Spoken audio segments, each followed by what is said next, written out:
कल रात गिलास में बर्फ़ डालने के लिए जैसे ही फ्रिज खोला तो एलजी रेफ्रिजरेटर की नई ऐड याद आ गई, जिसमें फ्रिज खोलकर आई लव यू बोलो तो बदले में आई लव यू टू बोलता है। मन किया कि ट्राई करें। मंद मंद मुस्कुराते हुए मैंने बर्फ़ गिलास में डालकर हल्के से कहा लव यू। बदले में एक जानी पहचानी हृदय स्पर्शी, हृदय घातनी, शरीर का रोम रोम खड़ा करने वाली आवाज़ सुनाई दी। बंद कर दो फ्रिज का दरवाज़ा, सुबह से लाइट नहीं थी, थोड़ी सी बर्फ़ जमी है वह भी पिघल जाएगी। बच्चों के लिए मैंगो शेक बनाना है। आग लगे इस कलमुही शराब को, 50 बार कहा है कम पिया करो। पता नहीं फ्रिज में कौन सी अम्मा बैठी हैं जिसको आई लव यू बोल रहा है। अदालत में एक केस पर आज फैसला होना था। सभी लोग आ चुके थे और गवाह के रूप में एक दादी को बुलाया गया। जो 2 वकील थे वह दादी के गांव के ही थे। दादी को कटघरे में बुलाया गया और दादी से वकील बोला, मुझे जानती हो? दादी, हाँ, तू रामफल का छोड़ा है, बड़ा ही झूठा, और तुम्हारी पत्नी भी तुझे छोड़कर भाग गई थी। वकील चुपचाप रह गया। फिर दूसरे वकील की ओर इशारा करते हुए बोला, इसे जानती हो? दादी, हाँ, यह नरेश का छोरा है, बड़ा ही अय्याश है, और यहाँ तक कि तुम्हारी पत्नी से भी इसका चक्कर था। इतना सुनने के बाद जज ने अदालत को मुलतवी किया और दोनों वकीलों को चैम्बर में बुलाने के बाद जज बोला, खबरदार जो दादी से मेरे बारे में कुछ पूछा तो। बेइज्जती की चरम सीमा।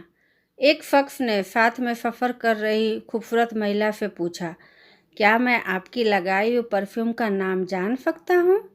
मैं अपनी पत्नी को तोहफे में देना चाहता हूँ। महिला, यह परफ्यूम अपनी पत्नी को मत दीजिएगा, वरना किसी भी जलील आदमी को उनसे बात करने का बहाना मिल जाएगा। गालिब से एक मित्र ने पूछा, परिवर्तन की परिभाषा क्या है?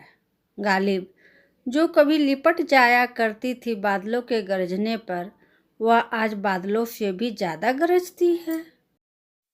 बबलू को शराब छुड़वाने का बहुत प्रयास किया गया, लेकिन वह सफल नहीं हुआ। अंत में थक हार कर कुछ मित्रों के सुझाव पर वह चर्च में फादर के पास गया। फादर ने उसे 3 बार पानी में डुबकी लगवा कर कहा, पुराना बबलू खत्म हो गया, अब तुम बिल्कुल शुद्ध हो, अब कोई शराब नहीं, आज तुम्हारा नया जन्म हुआ है और तुम्हारा नाम डेविड है। वह चुपचाप गर्दन हिलाकर वापस घर गया।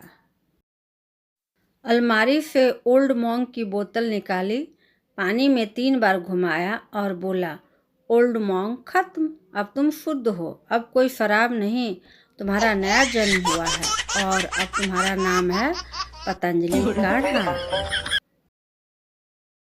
सोनू परफ्यूम की दुकान पर पहुंचा। दुकानदार से बोला, आज मैं गर्लफ्रेंड के घर डिनर पर जा रहा हूँ, एक परफ्यूम देना, बढ़िया खुशबू वाला। एक परफ्यूम मिलने पर सोनू फिर बोला, अच्छा एक और परफ्यूम दे दो, उसकी बहन भी बड़ी खूबसूरत है। थोड़ी देर में फिर बोला, अच्छा एक और दे दो, गर्लफ्रेंड की माँ भी काफ़ी जवान है। सोनू दुकानदार के सामने ही बोला, बहुत पैसा है उनके पास, इसलिए सबको लाइन में रखा है।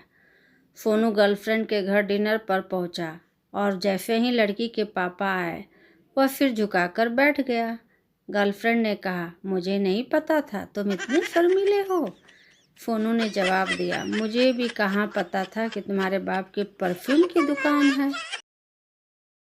गुप्ता जी के बेटे का कहना है कि उनका लोकतंत्र पर से यकीन सन 88 में ही उठ गया था, जब हमारे स्कूल की छुट्टियां हुई और रात को खाने के मेज पर पापा ने पूछा, बताओ बच्चों, छुट्टियों में दादा के घर जाना है या नाना के?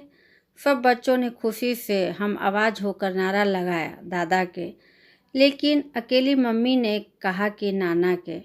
बहुमत चूँकि दादा के हक में था, लिहाजा मम्मी का मत हार गया और पापा ने बच्चों के हक में फैसला सुना दिया और हम दादा के घर जाने की खुशी दिल में दबाकर सो गए। लेकिन सुबह सुबह जब मैंने हैरत से मुंह फाड़कर पापा की तरफ देखा तो वह भी नज़र चुराकर अखबार पढ़ने की अदाकारी करने लगे। बस मैं उसी वक्त समझ गया था कि लोकतंत्र में फैसला आवाम की उमंगों के मुताबिक नहीं, बल्कि बंद कमरों में उस वक्त होते हैं जब आवाम सो रही होती है।